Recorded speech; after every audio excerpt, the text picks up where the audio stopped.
Hey guys, what is up? This is Cheapskate Aquatics here, and I want to go ahead and do a review on the 25 watt Freesea adjustable heater.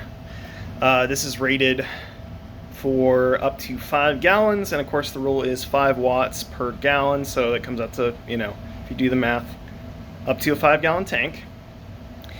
And I went ahead and spent the extra money for an adjustable heater. I could have gone less, spent about $8 maybe $10 for a preset heater.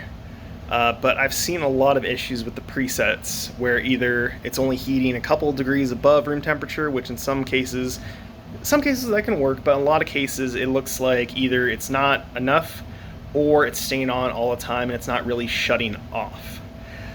With this one, it's automatically going to shut off when you want it to after your preset. On the back here, if I can see it, there is a little indicator light. Yeah, right there it says on. That it has a little neon light that comes on that shows that when it's on, cycles on and off. On the blue knob there, it has the presets. Sorry, not presets. It has the your desired temperature.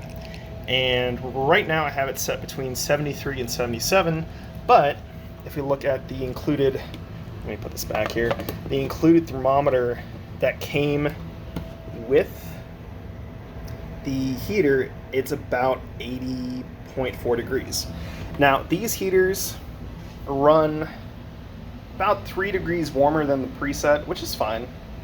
And a lot of people, it's always good to have a thermometer just in case your heater either runs too hot or it's not running hot enough. And it's not really a big deal for that to be a little bit warmer. As long as it's still staying a constant temperature with this, which this does. It stays between about 80 and 79. It's very consistent. And I think that's the most important. As long as you're having consistent temperature, I don't care what the dial says. As long as you're getting the temperature you want, just set it, It took me a little bit, just put it in there and kind of adjust it to where I wanted to, and it's been fine. It's kept, just that perfect temperature for him. But a lot of people, and I've read the comments, and it got negative comments because people just go and they chuck it in there and they set it to that, and then they come back an hour later and their fish are dead. Or, they come back 6 hours later and their fish are dead.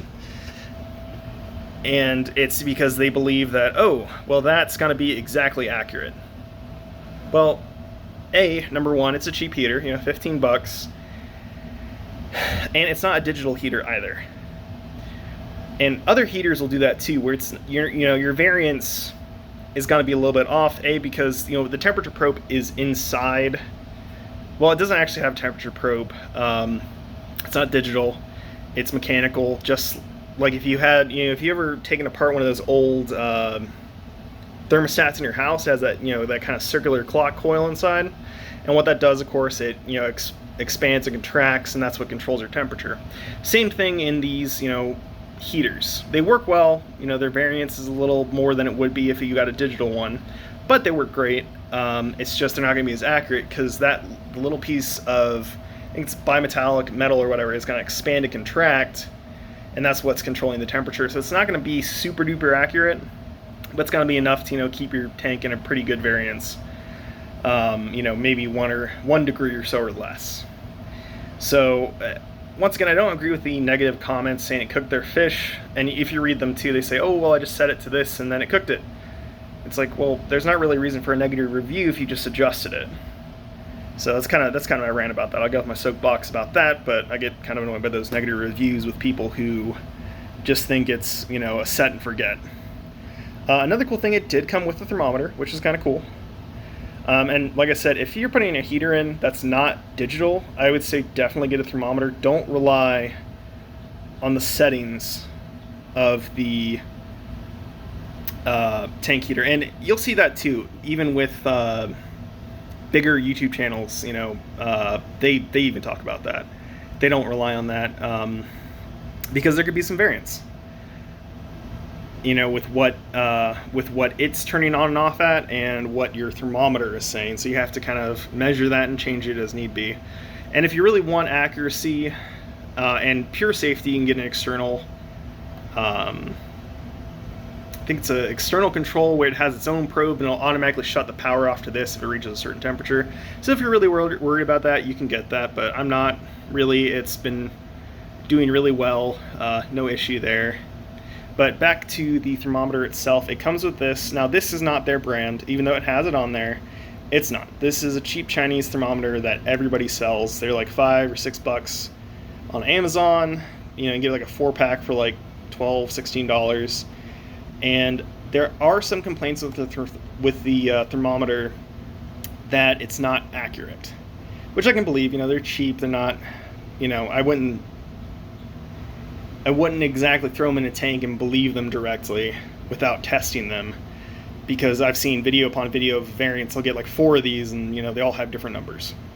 Thankfully, I was lucky enough to get one that has, I would say, dead on accuracy when using this, and I think that could be down to the battery. I think it probably is the battery. It has a little button cell in it, because if your button cell, the voltage is off, it's going to give you an indirect reading. That's not correct. But this, I did test it, and one way you can test it is you take a cup of ice water, so you put equal amount of water and ice, mostly ice in there, and that should get to 32 degrees or a little bit below. So you stick it in there, and this read exactly 32. So I know this is actually accurate. Someone made a comment saying that wasn't an accurate way to do it, but if you look on if you Google anything about testing your the calibration of your thermometer, if you just go and Google that, everybody has the exact same answer. So no, it's used by cooks, it's used by everybody to test the calibration. Of course, if you had a glass thermometer that went high enough and was safe enough, you could just use boiling water as well. But you know, this I would not put in boiling water. But anything that you know the temperature of, you know, 32 degrees or 212 degrees Fahrenheit, or 100 degrees Celsius and 0 degrees Celsius. This, you know, like I said, I got lucky, and this one is accurate because I did test it. But I would say, if you're getting this product, go ahead and test this to make sure it's correct before, you know, relying on it. And you know, if you've seen a lot of variants and you don't think it's accurate, you know, recheck it. If you're not comfortable with this, you know, go ahead and get a better, you know, spend money and get a better thermometer than this one. Sadly, some of the glass ones aren't even accurate. I have this one, which came with my other tank, my top fin tank, and I thought this one would be accurate. It won't focus, but that's, you know, your standard glass one. And this one, I thought was accurate, but I stuck it in the ice water at the same time I was testing this one. It was reading like 40 degrees. So no, this one is junk and it's not accurate. I think Marineland and a couple other ones, you know, make those nice glass ones, or you can get better digital ones as well. But yeah, just make sure that you have a good thermometer, just to keep the accountability of this, because you don't want to rely on the settings on your heater to do the heating. You want to make sure that this is true, and then, you know, that's going to do whatever. But yeah, been really happy with it so far. I might do a review later, but it's keeping the water at a super accurate temperature. No real variance coming with it. And I think as long as you have water moving by, I think that's what causes death a lot of these to a lot of heaters, is either you're not getting enough water flow going past it, which I'm going to replace the filter in here. I'll do a review on that as well. I'm putting a new filter in here. I don't like this because it takes a cartridge. It's not bad and has a good amount of water movement, but I'm not a big fan of cartridge filters. I'm going to put a sponge filter in here, and I'll do a review about that. But as long you want water movement going past it, just like you would if you had a small heat source. You want a fan to be able to circulate that. It's going to remove hot spots from around the heater itself, which could cause it to turn off prematurely before the rest of the tank is warm.